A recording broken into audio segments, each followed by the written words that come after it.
and hand her the half. Okay? Yeah, I love the rip. And she's like, and she's making a face like, this sucks, right? But this one's over here going, showing the money.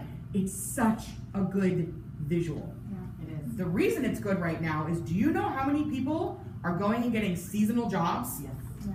And they're not making more than $12 an hour tops. Do you know how small our party has to be to make $12 an hour? Hostess. The hostess. Right, a drunk hostess. But seriously, even at a $200 party, you're making more than $20 an hour. You guys know that? You should be paying attention to what you're making hourly, because it really does make a big difference. And don't be afraid to brag about it publicly all over the place, right? Okay. All right, so the other things that you can be doing, and this is actually better to be doing, in my opinion, in more of like follow-up and in newsletters and maybe in a Facebook post, so that people have time to dwell on it. Needs the extra money. I just need a little extra cash in my life. I've got a wedding to pay for, a divorce, new boobs, braces for my kids, whatever it happens to be, right? I need some extra cash. Do you know how many people sign up on my team because they want plastic surgery? Are you serious? Oh my gosh, are you kidding me? Thank you, DC. 2, they want a more flexible schedule. They want to be able to see their children when it's not dark outside, right? They want to actually have a life and see their spouse. Number 3, they just want to get out of the house. That was me. Like, I clearly wanted the money, but I needed a break from being a mom. Yes, okay. 4, you've got the do-gooder. I want to make people feel confident. I want to empower women to take charge in their life. This is the activist, right? The girl who's always posting about save the pet, rescue dogs. Oh, this is your girl. She's the activist. And then 5, the girl who just cannot stand to be bossed by anybody. She needs to be her own boss because she continues to get fired because of her mouth or whatever else, right? Like, it's okay. Entrepreneurs are bossy. That's okay, right? So these are the different types of people that we often look for. Now, I will tell you that I personally look for 3 people at a party. Are you ready? You're supposed to walk out of every party with at least 3 recruit leads. I personally, regardless of who says anything to me, I am looking for 3 personality types. 1, I am looking for the peacock. The, oh my God, somebody muzzle her, right? Like, because she is not afraid of speaking in public. That's not a fear for her. She's excited. She already loves the product, so I'm looking for her. I'm looking for the analytical girl. What is it that makes Body Boost work? What's that ingredient? Does this have soy? Okay. Again, that's not my personality type, but if you have an entire team of your personality type, you're going to be miserable because it's working with a whole bunch of yourself, and that's really hard. So you need to be looking for someone that's the complete opposite of you. And then I also look for the quiet mouse. The girl has not said one word during the entire party, but her eyes have not left me. She is studying me like a hawk, because I promise you, she is thinking in her head, oh my God, am I brave enough to do this? Am I brave enough to even ask about doing this? Okay? So I'm telling you, if you look for those 3 people at your party, you are going to have the most amazing, well-rounded, broad scope team, and they'll be unstoppable. All right, now the connection card. If you're not using this, I think that you're nuts, because it's literally your report card. How do you know if they had fun? If nobody's interested in booking a party and nobody's interested in the opportunity, you're not doing your booking demo right and you're not doing your recruiting demo right. There should be some interest generated, right? So it's really important that you're doing this. But also, what did you like most? What reinforcement. Yes, you're doing a great job educating, or yes, you're so funny, or yes, you did a great job of controlling these wild drunken bitches, right? Like, whatever. I mean, I think the funniest comments here, because people will be honest because I'm the only one that sees it, right? Like, nobody else is gonna see it, so they will unload. So make sure that they're doing it. The scale can be very deceptive. In my opinion, everybody is a recruit lead, they just don't know it yet. Because I would have been a -5 at my first party. Like, I was not interested. Didn't matter. It was because it wasn't presented to me in the way that appealed to me, right?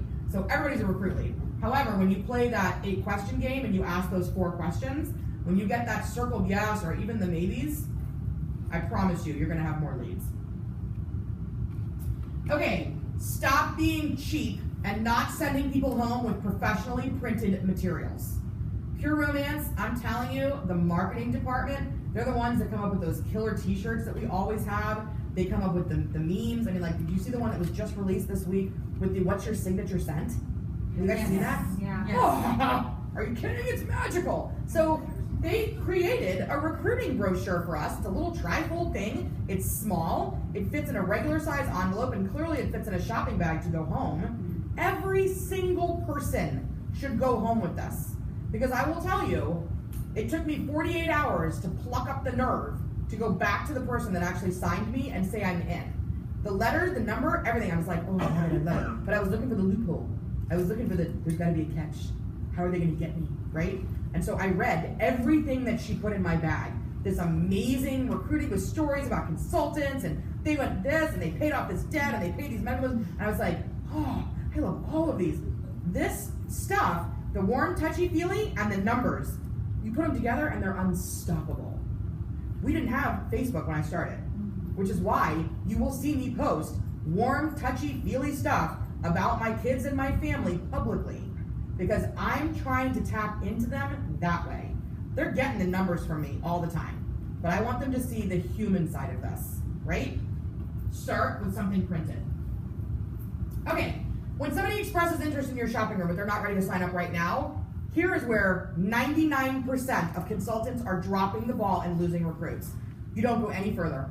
You don't have any actual personal communication with them. And I'm not talking about a Facebook Messenger message. I'm talking about a phone call. Set up an interview. And I want you to call it an interview because it makes it formal. It says this is not a joke, right? Like, you're not just selling kits, y'all. You're selling them the opportunity to be a business owner. So we have an interview, and again, it's all one form that you can find on COO. To this day, I've done hundreds of interviews. I still have the interview sheet in front of me for every single one so that I stay on track. Because if you follow it, it builds. It's systematic, and when you get to the end of it, you will get to a yes or a no. It's brilliant. But if you're not doing the interview, you're losing recruit leads. Look around the room for a second. How many of you signed up within 24 hours of going to your first party ever? Anybody? 1, 2, 3. 3 people in the whole room. How many of you signed up within 3 days of your very first party ever? 1 more. 2. Okay, that's 5 out of the entire room. How many of you took at least 90 days? Raise them high. Okay, another third of the room. How many of you were more than 6 months? Look at the room. This is not a sprint, it's a marathon. Pace yourself, keep up with them. But when you do this interview, you actually are taking a personal interest in who they are. Again, you're not selling them a kit, you are selling them an opportunity to change their life. I do interviews and occasionally there's someone who should not join my team for whatever reason. It's just not the right time, not the right personality. There's something that's just not right. But you wouldn't know that unless you did the interview. Now, these interviews should happen within 24 hours of meeting them. 15 minutes, y'all. Everybody can spare 15 minutes while you're driving, while you're on the treadmill, like something. Make it work, okay? I love to interview them during their morning commute because they're fresh, they're cracked out on coffee, right? Nobody has had the opportunity to piss on their day. Like, I hate evening interviews. I try to avoid them at all costs because the whole day has piled up and they're bitter. If you catch them in the beginning, you've got a fresh outlook and they're going to be way more open-minded. But you can't go days and weeks down the road without that initial follow-up, okay? So when they come into your shopping room and they're interested, you get them signed up for an interview immediately. Pull out your phone, get their information, have them literally pull up your contacts. They enter their information into your phone so they can see they're in there. You send her a text message immediately with the time and date of it, so your phone number is in there, so it's not an unknown number that's coming through. And then you set an alert in your phone so that you don't forget. Do you know how many interviews I used to forget? That is the worst. Then you gotta throw yourself on the sword and you're like, I can't call her now, she'll be mad, right? Like, they're not gonna be mad, but it is disrespectful because you set an appointment with someone. So if you use the alerts in your phone, I live by my phone. Set this up, follow the interview. You will be stunned how often it actually turns into an actual recruit. Now, let's talk about maybes. Let's talk about people who are like, well, I mean, this might be for me, I'm just not sure. So my experience maybe means one of two things. It either means that she's trying to save your feelings, and it's really not for her, but she doesn't want to make you feel bad. Or she still has questions that you haven't answered, either because she's too afraid to ask you, or because they aren't her questions, they're her spouse's questions. Okay? So I just call it out. If somebody gives me a maybe, I'm like, okay, girl, I'm gonna be really honest. In my experience, maybe generally means one of two things. And I give her those two things, and I'm like, which is it? You want her to tell you if it's a no. That's a gift. Because then you're not putting her in your funnel as being a warm lead, right? You're like, it's just not the right time for her. Doesn't mean it never will be, but for now, it's not. She goes back to being your client. I send her a thank you note to say, thank you so much for taking the time to interview with me. I'm delighted to have you as a client. I put a 10% off your next order coupon in there, and I call it a day. Done, right? This is how you run a professional business. You're setting an example for her so that when the time changes and it is right for her, she knows how to do it. But the girl is like, yeah, I think my husband's gonna have questions, or I'm just still not sure about what I'm gonna tell my priest, or how I'm gonna deal with church, or whatever. This is when you set up a follow-up call. Whether it's gonna be a three-way between her, her partner, and you, or maybe her and her mom, or whomever that person is in her life that's gonna help her make that decision. Or maybe it's a face-to-face interview. Maybe it's a Skype. Maybe she wants to come shadow your party to see it again. Whatever. But immediately schedule the next step. Don't leave it up to her to decide to call you. You're putting all of the control in her hands, and you're not actually running your business. So every conversation should lead to the next step until it's either a no or she signs. Finally, let's talk about the, oh my God, I really want to do this, but I don't have the money. How many of you get that? No. Yeah. Okay. Ah, la, la, la, la, la. Yes, she signs up. Okay, she says no. We have a note. Maybe we talked about those. Yes. Money. Okay. I think this, for 9 out of 10 people that use money as an excuse, is bogus. Agreed. Because if they really want something, it's magical how they come up with the money. Right? You simply have not created enough desire in her for her to make it a priority. Now, occasionally you're gonna have someone where it literally, like, she's a single mom, she's in the middle of a divorce, whatever it is, where it's like hard right now. I've got some ideas for her too, we'll get to those. But for everybody else, I want you to say to them, this is where that interview comes in, because during the interview, part of the thing that you ask is, what is it that appeals to you? What do you want to do with this money? You're getting her ammunition. You're finding out what is kind of making her tick for considering joining your team, right?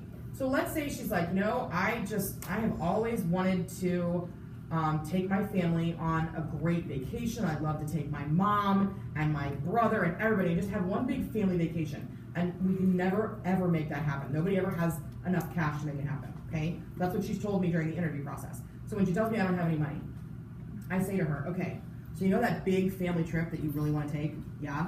What if you got a benevolent benefactor suddenly called, Oprah called you and said, congratulations, you were nominated as Mother of the Year, and we would like to send you and your entire family to Hawaii for a week, all expenses paid. The only thing you have to do is pay $300 in taxes. Could you do it in the next 48 hours? You will be stunned how often they're like, yes, or I sure would try, or maybe, right? You're making them think now. So my response to them is, if you can do that, if you can come up with it, this is exactly what I will teach you to do. And this time next year, you will take your family on that vacation. Are you in? Yeah? Do you see? You've used her motivation. It's different for everybody. Some people it's going to be, I need a car. Some people it's going to be, I'm drowning in credit card debt. I mean, whatever their excuse is, same thing. $300 taxes, fees, passport, whatever you want to call it. But you're literally saying to her, if you really want it, can you make it happen? Right? Okay. Now, some creative ideas for coming up with Kit Cash, okay? First of all, it needs to be a very finite period of time. You can't give her a month to do any of these one little things, because it's just not, it's too long. 7 days is plenty. So I love Cash for Gold. You would be shocked how many people are sitting on broken necklaces, mismatched earrings, old like class rings from their ex-boyfriend that they would rather poke their eye out than be out there with them. it's just piled up in their house. It's clutter.